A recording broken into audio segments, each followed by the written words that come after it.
Hi అండి. నమస్తే. Welcome back to our channel. ఈరోజు మన ఛానల్‌లో ఒక మంచి స్వీట్ రెసిపీతో మీ ముందుకి తీసుకొచ్చేసాను.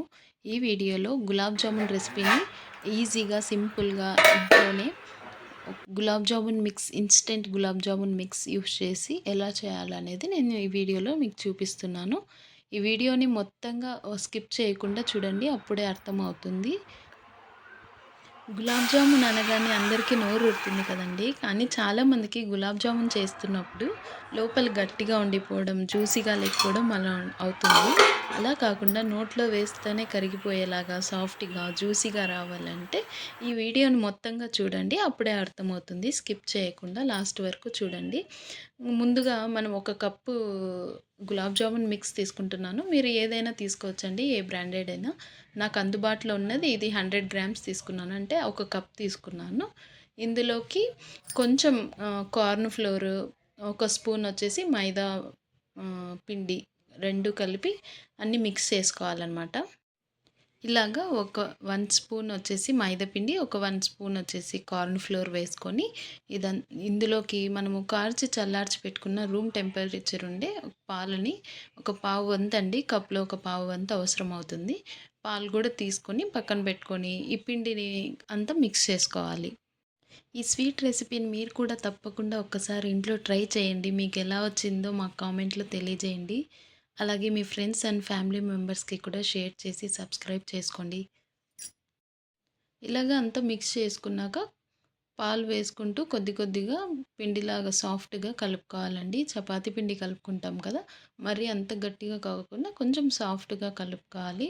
ఇలా కొంతమంది వచ్చేసి నీళ్ళు ఉపయోగిస్తారండి. పాలు ఉపయోగించుకోకుండా. అట్లా కూడా మీరు పిండి కలుపుకోవచ్చండి. ఏం కాదు. అలాగే ఈ పిండి అంతా కలిపేసుకున్నాక నెయ్యి అప్లై చేసుకుంటున్నానండి. మీరు కొంచెం నెయ్యి గానీ, లేదంటే నూనె గానీ అప్లై చేసేసుకొని చూస్తున్నారు గదండీ! ఇలా సాఫ్ట్‌గా వచ్చింది. ఇలా సాఫ్ట్‌గా వచ్చిన తర్వాత ఇందులో క్లోజ్ చేసేసి ఒక 10 మినిట్స్ పక్కన పెట్టేసుకోవాలి. ఇప్పుడు షుగర్ సిరప్ చేస్తున్నానండి. ఈ చక్కెర పాకంకి ఒక కప్పు పిండికి నేను కొంచెం తక్కువగానే చక్కెర తీసుకున్నానండి. నేను కొంచెం ఇంట్లో షుగర్ కొంచెం తక్కువగానే తింటారు కాబట్టి ఫుల్ వేయకుండా కొంచెం తగ్గించాను. మీరు బాగా తినేటట్టు మట్టుకైతే ఒక ఫుల్ కప్ గానీ, 1 ½ కప్ కానీ వేసి 1 ½ కప్ వచ్చేసి వాటర్ వేయండి. ఇలాగ వాటర్ వేసేసుకొని చక్కెరని కరిగేంత వరకు మీడియం ఫ్లేమ్ మీద కరిగించుకోవాలండి. చక్కెరంతా కరిగేంత వరకు స్పూన్‌తో ఇలా తిప్పుతూ ఉంటే కరిగిపోతుందండి ఇన్‌స్టెంట్‌గా. ఈ పాకం తయారయ్యేటప్పుడు తీగ పాకం ఏం అవసరం లేదండి. కేవలం మీరు నార్మల్‌గా చక్కెరంతా కరిగిపోయి ఇందులోకి లాస్ట్‌లో మంచి ఫ్లేవర్ కోసం ఇలాచీని వేసి స్టవ్ ఆఫ్ చేసుకుంటే సరిపోతుంది. తీగ పాకం రావాల్సిన అయితే అవసరం లేదండి. అలాగే ఇంకొక విషయం ఏంటంటే ఇప్పుడు ఈ పాకం తయారు చేశాక పూర్తిగా చల్లారిపోయాక ఈ గులాబ్ జామున్ మనం డీప్ ఫ్రై చేసుకుంటాం కదండీ! అప్పుడు అవి గోరువెచ్చగా ఉన్నప్పుడు మనం ఈ పంచదారలోకి వేయడం బెటర్ అండి. లేదంటే ఇంకొక టిప్ ఏంటంటే మీరు పూర్తిగా చల్లారనివ్వకోకుండా ఇవి షుగర్ సిరప్ కొంచెం వేడిగా ఉన్నప్పుడే అదైనా వేయొచ్చు.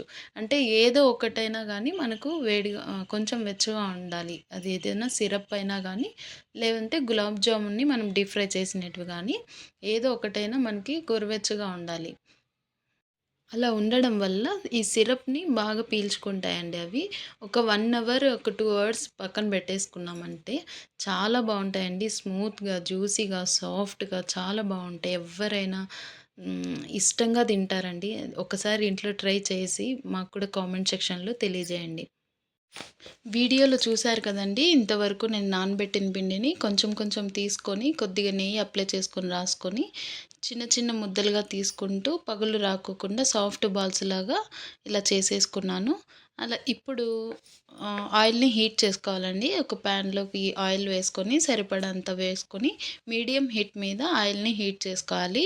ఇలా జామున్స్‌ని మనం చేసి పెట్టుకున్నాం కదా! అందులోకి ఒక్కొక్కటిగా వేసుకుంటూ కొంచెం కొంచెం అటు ఇటు తిప్పుతూ మంచిగా గోల్డెన్ బ్రౌన్ కలర్ వచ్చేంత వరకు వేయించుకోవాలి. మనం నెయ్యి అప్లై చేసుకొని అరిచేతికి బాల్స్ చేస్తాం కదండీ! ఆ బాల్స్ చేస్తున్నప్పుడు ఏమన్నా క్రాక్స్ వచ్చినా, పగుళ్ళొచ్చినా కూడా అప్పుడు కొంచెం నెయ్యి వచ్చిన చోట, పగుళ్ళొచ్చిన చోట అప్లై చేసి, మరీ సాఫ్ట్‌గా 2 అరిచేతుల మధ్యలో సాఫ్ట్‌గా ఇట్లా రౌండ్‌గా తిప్పుతున్నప్పుడు ఆటోమేటిక్‌గా నీట్‌గా వస్తాయండి. మీరు కూడా చేస్తున్నప్పుడు మీకు అర్థమవుతుంది. ఇలాగా రౌండ్‌గా చేసిన వాటిని ఇలాగ డీప్ ఫ్రై చేసుకోవాలి. ఇలా డీప్ ఫ్రై చేసుకొని గోల్డెన్ బ్రౌన్ కలర్‌లోకి మారాక ఒక ప్లేట్‌లోకి తీసుకొని మనము పక్కన పెట్టేసుకోవాలి. ఆయిల్‌లో డీప్ ఫ్రై చేస్తున్నప్పుడు కొన్ని పగుళ్ళొస్తాయండి. ఏం పర్వాలేదు. కొన్ని పగుళ్ళొచ్చినా కూడా అది చక్కెర పాకంలోకి వేశాక, ఆ పాకం పీల్చుకున్నాక అదేం విరిగిపోవండి. బాగానే ఉంటాయి. సాఫ్ట్‌గానే ఉంటాయి. హాఫ్ హాఫ్ అయితే ఏం అవ్వవండి. ఇలాగ డీప్ ఫ్రై చేసుకున్న ఈ జామున్స్‌ని నేరుగా తీసుకెళ్ళి షుగర్ సిరప్‌లో వేసుకోవాలండి గోరువెచ్చగా ఉన్నప్పుడే. వీటిని కనీసం ఒక గంట నుంచి 2 గంటలు నానబెడితే సాఫ్ట్‌గా, జ్యూసీగా చాలా మెత్తగా చాలా బావుంటాదండి స్వీట్‌గా. మీరు కూడా ఇంట్లో ట్రై చేసి ఎలా వచ్చిందో మాకు ఈ కామెంట్ సెక్షన్‌లో తెలియజేయండి. ఈ వీడియో నచ్చినట్లయితే లైక్ చేయండి, షేర్ చేయండి, సబ్స్క్రైబ్ చేయండి. మరిన్ని టేస్టీ, ఈజీ రెసిపీస్ కోసం మన ఛానల్‌ని సబ్స్క్రైబ్ చేసుకోండి. Thank you for watching.